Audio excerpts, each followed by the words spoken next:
번도 안 나왔던 진짜 많이 하는 질문 중에 전량 폐기를 했어요. 죽을 때까지 밟아야지. 그냥 성공하세요. 뭘 점검해. 다음. 오늘은 세라 구독자분들을 위한 Q&A 시간 준비했습니다. 게다가 월 매출 20억을 달성하셨다고 저희 정호님이 아까 저희 진짜 20억이에요. 오늘 하루만 2억이 넘었어요. 오늘 하루에요? 근데 뭐 하루 2억 넘었다는 건 여러 번 말했잖아요. 이번에는 라이브 했는데 뭐 몇 개 나갔다고요? 오늘까지 2만 개 나갔다던데? 그거 누가 포장하냐? 어쨌든 나는 아니지. 너무 좋아요. 와, 네, 너무 좋습니다. 회사에서는 우리는 매월마다 결산하잖아요. 그때 딱 9.9%, 딱 10% 정도 남은 것 같아요. 영업이익은. 결산하고 나서 전체 이익도 10% 정도 되는 것 같아요. 저희도 처음에 이제 첫 회사 설립하고 목표 매출 정하고 할 때 상당히 좋게 봤던 나를 되게 자극시켰던 한 회사를 레퍼런스 기업을 선정하고 그 회사의 인건비나 여러 가지 비율 측정해서 그 회사가 딱 영업이익률이 한 15% 나왔었어요. 그리고 그 회사의 대표님의 연봉은 10억이었습니다. 그렇게 되고 싶습니다. 저도 연봉 10억 만들어주세요. 20억 번다고 우리 PD님 연봉 올라요? 그죠? 나도 내 연봉은 오르진 않아. 아이씨. 성과가 잘 안 날 때 어떤 점을 먼저 점검해야 될까요? 그냥 성공하세요. 뭘 점검해. 다음. 키워드 그 단어가 중요한데 이게 설명을 해야 되나? 유료 강의 때 그죠? 유행을 쫓으면 무조건 실패해요. 약간 이렇게 주식 이렇게 올라가다가 그 중간쯤에 올라간다 해서 딱 사면 이렇게 툭 떨어지잖아요. 약간 그거랑 거의 비슷하고요. 탕후루 잘 된다 해서 탕후루 하면 망하는 거예요. 근데 탕후루 해야 돼요. 올라갈 때 타야 돼요. 유행 쫓으면 무조건 망한다. 하지만 유행을 해야 된다. 해야 하는 이유는 해야지만 내가 그래도 세상에 보여질 수 있으니까. 유행한다란 뜻은 아직 세상에 많은 경쟁자들이 없다란 뜻이잖아. 경쟁자가 100군데가 있었으면 탕후루가 유행했겠어요? 다행히 경쟁자가 없다란 뜻은 내가 돋보일 수 있는 기회인 거잖아. 그러니까 유행하는 걸 해야지. 그래야지 우리처럼 그 작은 브랜드도 기회가 오는 거야. 하지만 그것만 하다가 망한다. 그래서 유행에서 벗어나셔야 된다. 불량 제품으로 고생한 적이 있으신가요? 우리가 망한 건 없는데 불량으로 고생한 건 있네요. 아주 특별한 팀원분이 한 분이 계시죠. 그분은 다행히 유튜브는 안 보시는 것 같더라고요. 전량 폐기를 했어요. 돈 1,000만 원까지는 안 되는 것 같은데 1,000만 원 비슷하게 되는 것 같고 인증 비용, 물류비, 뭐 세금, 투자비 다 더하면 1,000만 원은 넘겠죠, 당연히. 이거는 팔아서는 안 된다라고 판단을 했고 그러고는 전량 폐기했죠. 그래서 정말 오랜만에 이런 경험을 해봤습니다. 매출 대비 광고비는 지금 몇 프로 쓰고 있느냐? 우리 회사 기준으로는 정확하게 얘기하면 저희가 3.6%, 매출액 대비 3.6%를 작년에 썼고 조금 쓴다 싶으면 한 7%. 그런데 이제 그거는 이제 우리 기준이고요. 그 우리 기준으로 잡으시면 안 되고 처음에 신제품을 출시하거나 아예 카테고리 내에 첫 번째 제품일 때는 한 15%까지도 쓰는 것 같아요. 실제로 광고를 좀 중요시하는 미디어 커머스, 퍼포먼스 마케팅 많이 하는 기업들은 평균적으로 15에서 20% 이상 쓰고 그리고 30%까지 쓰는 것도 좀 종종 본 것 같아요. 광고비를 이렇게 목표로 잡을 때는 주로 목표 매출이 1,000만 원이니까 100만 원 써야지 이렇게 잡는 게 아니고 내가 몇 명을 유입시키고 그 중에 몇 명을 전환을 시킬 거니까 이 유입을 시키기 위해서는 한 명당 얼마니까 그거를 평소에 계산을 해서 광고비를 잡아야 됩니다. 그래서 탑다운이 아닙니다. 바텀업으로 올라가는 예산을 잡으시길 바라겠습니다. 이거는 한 번도 안 나왔던 질문인데 리뷰랑 트래픽은 얼마나 자주 쓰시나요? 저희 한 번도 없습니다. 진짜로 단 한 번도 없습니다. 있죠. 내가 내 돈 주고 사서 우리 제품 한데 좋아요라고 쓴 적은 있습니다. 그 이외에 실제로 뭐 가구매 형태나 우리 한데 트래픽을 쏘지 않습니다. 그런데 또 약간 그런 생각도 해. 그냥 할까 싶기도 해. 근데 아직도 한 적이 없고 아마 하지 않을 것 같습니다. 네이버와 쿠팡 중 어디가 더 중요한가요? 어디 매출이 더 많이 나오시나요? 이런 얘기를 하는데 우리가 어디에다가 마케팅을 하느냐, 어디에다 광고를 하느냐에 따라 차이가 있기 때문에 이 질문을 보니까 자기가 이제 어디를 팔아야 되냐 이 생각을 하는 것 같은데 사업을 할 때 이렇게 생각해 보면 좋을 것 같아요. 네이버와 쿠팡 중 10년 뒤에도 존재하고 있을 사이트는 어딜까요? 4명이네요. 근데 생각은 다 다를 거예요. 왜 네이버라고 생각하는 분들이 있어요? 긴 시간 동안 스마트 스토어 이전이 스토어팜인가 그럴 거거든요. 그때부터 아주 오랜 기간 흘러나왔죠. 그 다음에 아무래도 그 이외의 정보들이 너무 많잖아요. 그 뉴스, 메일, 검색, 블로그, 카페 안 없어지는 그 과정 속에서 이미 우리는 다 락인이 돼서 떠날 수가 없잖아요. 그렇다 보면 내가 네이버 화면에 들어갔는데 첫 화면에 갑자기 내가 좋아했던 어떤 브랜드의 무언가가 뜨면 클릭을 할 거고 쇼핑을 할 거고 그 쇼핑의 흔적과 경험들이 남아있으면 다시 마케팅이 이루어질 거고 그러면 나는 또다시 네이버를 재방문을 하게 되겠죠. 그러니까 네이버가 망한다라는 건 정말 좀 어려운 케이스인데 쿠팡 같은 경우가 보면 이슈로 성장했잖아요. 그 이슈라는 게 로켓 배송, 오늘 주문했는데 오늘 도착한다. 다음날 새벽에 내 문 앞에 있다. 이런 이슈로 했잖아요. 이렇게 해서 아직까지는 네이버보다 기간이 짧잖아요. 혹시나 만약에 이게 없어지면 쿠팡은 어떨 것 같아요? 모르는 거죠. 두 번째로 내가 느끼는 불편 중에 하나가 쿠팡이 좀 비싸요. 최근에 안 좋은 경험을 쿠팡을 통해서 가격이 생각보다 싸지 않네? 라는 의심이 들고 또 우리 셀러분들하고 대화를 나누다 보면 네이버에서 10,000원에 팔면 쿠팡에서 12,000원에 팔아라. 이게 공식처럼 뭐 약간 그런 느낌으로 얘기를 많이 하시고 셀러분들은 좀 더 비싸게 팔고 왜 광고비가 많이 드니까 영원히 변하지 않는 거는 판매자는 돈을 벌어야 돼요. 고객은 싼 걸 좋아해요. 그 과정 속에서 지금 당장 쿠팡은 고객의 손을 들어줬기 때문에 갑작스럽게 빵 성장을 했는데 결국은 기결이 돼서 판매자도 돈을 남겨야 되잖아. 그러니까 판매자가 판매가를 올렸어. 그러면 네이버는 이게 기회다 싶어서 네이버는 더 저렴하게 하고 판매자 정책, 친화 정책을 취할 거고 판매자가 이쪽으로 가기 시작할 거고 그럼 쿠팡이 어떻게 될지 모르는 거지. 그래서 이게 무슨 말이냐면 끝을 생각해야 돼. 강아지를 키울 때 지금 당장이야 좋지 헤어질 걸 생각하면 약간 더 많은 고민을 하게 될 거야. 내가 지금 한 달은 내가 케어할 수 있지. 근데 10년 동안, 20년 동안 내가 계속 케어할 수 있을까? 그럼 되게 소중하게 생각할 거냐. 그러니까 끝을 제발 좀 생각하자. 네이버와 쿠팡 중에 내가 지금 당장 에너지를 꾸준히 쓴다면 나는 어디에 조금 더 적합할까라고 판단했을 때 저는 그게 네이버였어요. 저는. 그래서 네이버에 더 많이 집중하고 있고 네이버에 에너지를 더 많이 쓰고 있고 쿠팡? 너무 좋아. 이 흐름은 타야지. 하지만 너무 집중해서는 안 되겠다 해서 쿠팡을 뺀 거지 돈이 안 남아서 쿠팡에서 안 파는 게 아니에요.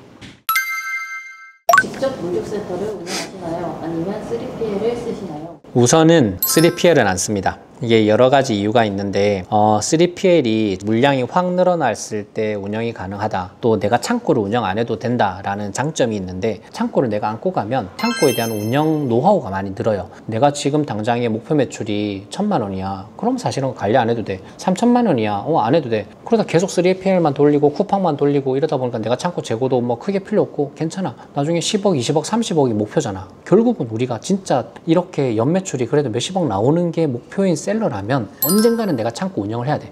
근데 그 순간에 갑자기 30억을 관리한다? 힘들어요. 그래서 과거에서부터 꾸준히 내가 관리할 수 있는 거지. 나는 지금 당장 1,000평 정도의 창고를 관리하고 있는데 쿠팡 재고 쌓인 것까지 치면 한 2,000평 되겠죠? 나는 지금 렉 샀는데 얼마인지 알고 있고요. 지게차를 어떻게 운영해야 되는지 알고 있고요. 갑자기 40피트 컨테이너 하루에 들어오면 어떻게 해야 되는지 이거를 다 알고 있어요. 그러니까 우리는 지금부터 10,000평까지 늘어난다 걱정이 없죠. 근데 갑자기 쿠팡만 하던 분이 10,000평을 운영한다? 불가능할 거 아니야. 그러니까 결국은 내가 운영 노하우를 쌓기 위해서 어느 정도의 물류 창고는 관리를 꾸준히 하셔라. 언제부터 물류 인력을 늘려야 할까요? 스마트 스토어 기준, 택배 송장 포장 기준으로 120개. 이거는 저희 회사 기준이긴 해요. 어느 정도 품목의 크기도 있을 거고 포장 방식도 있기 때문에 자기 회사 기준은 자기가 세워야 되겠지만 평균적으로 1인당 택배를 포장하는데 시간이 한 3분이면 1개 정도는 포장을 해요. 박스 하고 제품 몇 개 담고 닫고 택배 붙이고 그리고 확인하고 또 쌌고 그렇게 해서 계산했을 때 하루 8시간 기준으로 하면 보통 한 120개 정도가 저희가 가지고 있는 기준이고요. 이거를 이제 물류분들한테 130개, 140개가 올라갈 때는 어느 정도의 보상을 조금씩은 제공을 해왔죠. 1인당 150개가 넘어서는 정도다 이러면 알바만 채용하죠. 그럼 아르바이트 2-3시간만 일하면서 요것도 채워주고 그런 식으로 운영하면 물류 인력 운영하는 건 크게 어렵지 않는 것 같아. 120이 넘으면 한 명을 채용을 해라. 그 이유는 나머지 단기로 운영을 해라. 이런 뜻입니다. 경쟁사가 유사한 제품을 출시하면 어떻게 하시나요? 밟아야지. 죽을 때까지 밟아야지. 실제로 제가 황토 페인트라는 제품을 팔았고 그 공장에서 우리 상세 페이지를 똑같이 카피해서 가격을 1,000원에서 팔더라고요. 그거 어떻게 했어? 나는 내한테 들어오는 금액에서 금액 인하해가지고 팔았어요. 내한테 예를 들어서 10,000원에 들어온다? 나 9,000원에 팔았어요. 원래 20,000원에 팔던 거 30,000원에 팔던 거를 9,000원에 팔았어. 하루에 손실이 100만 원씩 났어요. 그죠? 사장님 전화 오지? 괜찮으시냐고. 왜 그렇게 싸게 파시냐고. 네, 저 괜찮습니다. 걱정하지 마시고요. 계속 보내주시면 됩니다. 공장은 뭐 많이 팔려니까 처음에는 좋겠지. 한 일주일 하더니 저희가 죄송했어요. 이제 안 그럴게요. 그러고 이제 빠지시더라고요. 그러고 한 10년 더 팔았어요. 나쁜 단어로 바른다라고 표현했는데 경쟁을 하는 거죠. 그리고 우리는 그 경쟁에서 이길 수 있는 힘이 있는 거죠. 왜냐하면 우리는 이미 기존 공장과 오랜 시간 거래를 하면서 충분하게 가격 인하를 많이 단행을 했고 좋은 가격에 가지고 올 수 있는 힘, 마케팅 능력이 있기 때문에 얼마든지 우리 제품을 카피해서 만드셔도 다음 날부터 당신 제품 하나도 안 나가게 만들어 드릴 수 있습니다. 상품 가격은 어느 수준으로 책정하는 게 좋을까요? 이때까지 가격을 설정했던 방식이 크게 세 가지가 있는 것 같아요. 첫 번째는 원가 기준. 저가 브랜드, 동대문 같은 데서 물건을 떼다가 파시는 분들은 2배가 안 되는 숫자에 팔고 있고요. 1688 같은 곳에서 떼다 팔거나 도매국 같은 데 떼다 파시는 분들은 일반적으로는 보통 10,000원에 갖고 오면 20,000원에 팔잖아요. 그리고 어느 정도 이제 회사로서 운영이 되고 어느 정도 브랜드로서 갖추기 시작하면 보통 2.5배에서 3배는 받아야 돼. 그래야지 회사가 돌아가요. 3,000원에 갖고 와서 10,000원에 판다고 해서 그 회사가 이상한 게 아니에요. 정말 개발비 들어가고 인건비 들어가고 다 들어가잖아요. 그래서 진짜 그 정도가 적당한 숫자이고요. 그래도 봤자 영업이익률 10%밖에 안 돼요. 다 떼고 남는 게. 그러고 이제 어느 정도 내가 브랜드로서 갖춰졌다. 약간 줄 서서 사는 정도의 브랜드다. 이런 보통 한 5배에서 7배 정도. 이거를 원가 기준으로 설정하는 방법이 있고, 두 번째는 경쟁사랑 맞추는 거지. 내가 얼마에 갖고 왔던 게 중요한 게 아니라 무조건 경쟁사가 19,000원에 팔고 있으면 내가 봤을 때 내가 좀 더 사이즈 크고 괜찮으면 20,000원, 또는 똑같은 제품이다 19,000원, 근데 나는 더 팔고 싶다 18,000원. 이렇게 경쟁사 기준으로 맞추는 방법도 있고, 세 번째는 이건 잘 생각 안 하시던 데 내가 얼마 주면 살 거냐, 그러니까 소비자 기준으로 맞추는 거야. 내가 이 살 금액이 얼마지를 내가 선정을 하는 거죠. 이 두 가지는 외부적 요인이잖아요. 그래서 사실 어느 정도 금액의 폭이 확 달라지지가 않아요. 근데 내가 이거를 봤을 때 남들은 왜 10,000원에 팔지? 나는 3,000원인데 근데 원가가 2,000원이네? 어떻게 해야 돼? 3,000원에 파는 거예요. 대신 이거를 팔아서 다른 제품에서 이익을 남길 수 있는 근거가 있다면. 이렇게 해서 최근에 하나의 제품을 런칭을 했고 성공했죠. 그렇다고 안 남진 않아요. 이게 이익률이 생각보다 한 30%, 40% 이상 넘게 나오고 있어요. 그러니까 이것저것 다 떼고도 이익률이 좋은 상품군에 속하죠. 상품의 악성 리뷰나 평점 테러를 당하면 어떻게 되나요? 아까 이제 그 경쟁자는 내가 어떻게 한댔어요? 그럼 반대로 고객한테는 빌어야지. 우선은 비는 방법이 있고 참는 방법이 있겠죠. 그래서 우리 고객분들이 우리 제품 진짜 별로다라고 말을 하면 너무 미안하니까 죄송한 마음에 인사를 드리고 빠르게 교환이든 환불이든 또 어떻게든 그 문제를 해결을 해야죠. 그렇게 해결하기 위해서 그런 행동을 취하면 혹시나 그분이 감명을 받아서 리뷰에다가 삭제해 주실 때도 있고, 아 다행히 연락이 와서 이렇게 해서 잘 처리되었어요 라고 댓글을 달아주면 이제 그 별점이 없어지죠. 그렇게 약간 비는 방법이 있고, 두 번째는 약간 버팅기는 방법도 있어요. 그래서 그 제품이 우리한테 얼마나 소중하냐, 리뷰 개수가 얼마나 빠르게 쌓이고 있느냐에 따라서 버팅기든지 아니면 빌든지 약간 밀어낸다라고 표현을 쓰잖아요. 이 정도 리뷰 개수면 한 3일 만임에 얼마든지 밀려나겠다 싶으면 5일은 안 돼.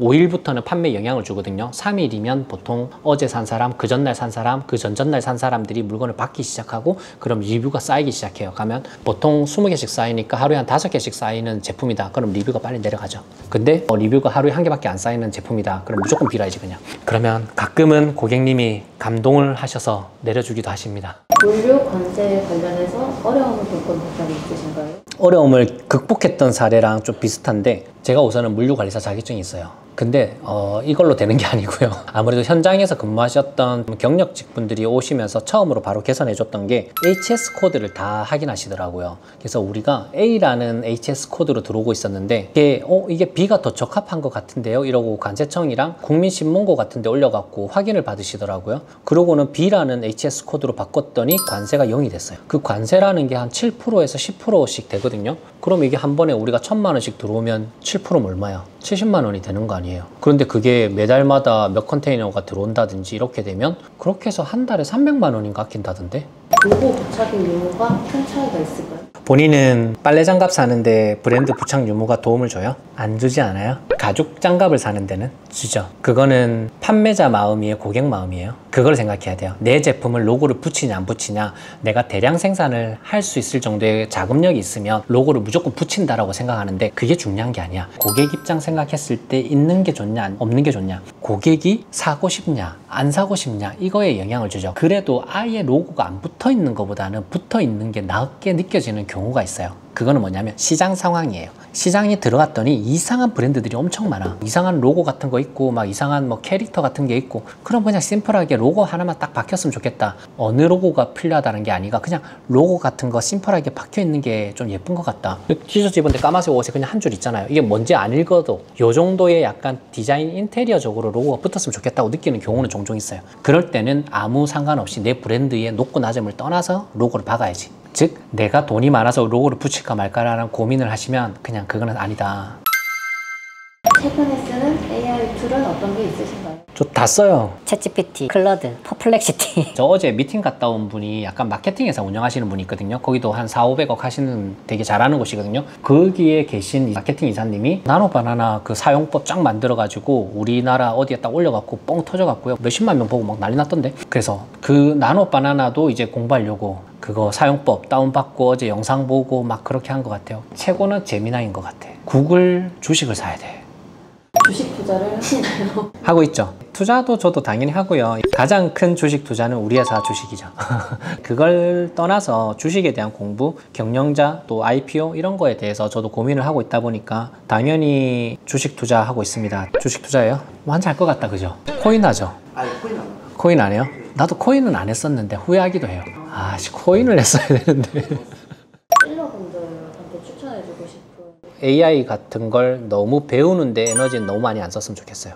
내가 한두 개를 꾸준히 쓰면서 어느 정도 테스트하는 수준인 거지, 그거를 배우기 위해 항상은 너무 노력하지 마라. 그 에너지 쓰다가 계속 바뀌고 또 배우고 또 배우다가 나중에 그게 필요 없는 게 된다 그러면 너무 시간이 아깝잖아요. 특히 상세 페이지 빠르게 그냥 만들어주는, 그렇게 해서 만들어진 상세 페이지 속에서 고객이 눈높이가 올라가서 이거 자동으로 만든 거네, 이거 별로네, 이 모델 아까 저기서 옷 팔던데 이번에 또 뭐 팔고 있네, 이런 느낌이 자동 속으로 머리로 기억할 거예요. 사람이라는 게 정말 대단하잖아요. 그래서 그게 오히려 우리 제품에 마이너스를 줄 수 있을 것 같아요. 그래서 아직까지는 저희도 AI를 정말 최소화해서 적용해 나가고 있죠. 그래서 너무 유행에 흔들리지 마시라, 그런 얘기는 꼭 하고 싶은 것 같아요. 그리고 절대로 외부로 아직은 말하지 않는 거, GEO가 진짜 중요해요. 처음 들어요? 우리 유튜브를 우리 커머스 업체들은 볼 텐데 지금은 너무 공개적인 거고, 이거는 절대 변하지 않는 딱 하나가 있어요. GEO가 진짜 중요할 거고, 그 부분에 대해서는 저희도 담당 직원을 따로 한 명 채용했죠. 그거는 꼭 지켜나가야 되는 부분이 생길 겁니다. 조금만 공부하고 하면 얼마든지 찾으실 수 있고요. 혹시나 못 찾는다, 네, 제가 어떻게 하다 보니까 다음 달에 또 강의를 합니다. 시간이 되신다면 그때 오시면 한 번 더 저희가 설명드리도록 하겠습니다. 매출이 어느 정도 수준에 도달했을 때 법인 전환을 고려하는 게 좋을까요? 결국 전환을 할 것 같다라는 생각이 든다면 처음부터 법인을 추천을 하고요. 즉 내가 어느 정도 목표를 가지고 사업을 시작할 때 많은 검색을 하고 목표를 세우셨다면 법인을 하는 걸 조금 더 추천합니다. 개인 사업을 폐업하면 그만이긴 하지만 법인으로서 어떤 자금 조달이 이루어지거나 했을 때 개인으로서 1억의 손실이 발생했을 때 갚는 게 불가능해 하잖아요. 근데 법인으로서 1억의 손실이 발생했을 때는 다양한 도움을 받을 수 있는 경우가 좀 많이 있어요. 그래서 내가 이 어느 정도 목표를 가지고 있다면 처음부터 법인을 하는 게 처음부터 좋고 마지막에도 좋은 경우가 조금 있습니다. 근데 이런 질문 되게 많이 해요. 저한테 좀 뜬금없는 질문인데 그분들은 좀 많이 궁금하신가 봐요. 개인적인 질문도 많이 하고요. 강아지 키우냐는 질문이 있었어요. 강아지 또 나한테 왜 묻지? 그런 질문부터 해서 차는 못 타냐는 질문, 집은 어디 사시냐, 프로그램 다우 쓰세요, 뭐 진짜 뜬금없는 질문 중에 면접은 어떻게 봐요? 면접을 저한테 좀 대신 들어가주세요. 뭐 그러니까 이게 저는 어느덧 지나와 버려서 당연한 이야기라고 생각하시는데 아마 우리 셀러분들은 처음 경험하시는 거다 보니까 익숙지 않으셔서 그런 질문을 많이 하시는 것 같아요. 그러고 보니까 셀러니까 기억났는데 메시지 하나 받았었거든요. 금방. 벌써 상담한 지 2개월이 지났네요. 상담 후에 여러 개선 작업을 진행했고 현재 1위를 잘 지키고 있습니다. 경쟁사는 이제 결국 해당 아이템을 포기하고 좋은 소식이라서 꼭 알려드리고 감사 인사 전해드리려고 카톡 남깁니다. 이렇게 준 분도 있고, 어제 저녁에도 이제 메일로 이번에 신제품 개발하는 거 우리 회사 참고해서 여러 가지 포인트 잡고 ESP 잡고 그거 관련된 자기만의 전략을 쭉 정리해서 주셨더라고요. 그분은 제가 추천한 이름으로 브랜드명 만들었어요. 약간 그래도 약간 책임감이 생기는 거지. 괜히 간섭해가지고 브랜드명 내가 만들었는데 안 되면 안 되잖아. 그래서 또 화상 미팅 또 계속 하고 있어요. 근데 그게 저한테 재미예요. 그렇게 이제 제가 너무 많은 분들하고 이렇게 인연을 가는 건 좀 부담스럽고 그래서 잘 안 하는데 또 이렇게 적극적인 분은 이렇게 만나는 건 되게 좋으니까 그렇게 하다 보니까 저희가 또 올해 마지막 소신 강의를 진행하게 될 것 같습니다. 이번 오프라인 강의의 목적은 사실 저희가 1년에 한 번 브랜딩 강의를 해요. 진짜 소수의 인원분들만 모아놓고 브랜딩 강의를 하고 있잖아요. 그분들을 좀 1차로 선별하기 위해서 저희가 소신 강의라는 걸 진행하고 있고 그래서 혹시라도 시간이 되신다면 또 이런 이야기도 나누고 더 디테일하고 좀 더 깊이 있는 질문 해주셔도 답변 많이 드릴 수 있을 것 같고 그렇게 해서 또 인연이 닿는다면 또 보면 좋을 것 같습니다. 이상 세라였습니다. 조금만 작아지는 꿈을 꿨어. 하나씩 찾아낸 보물 같은 작품 데이터로 길을 밝혀주고 분들을 키워하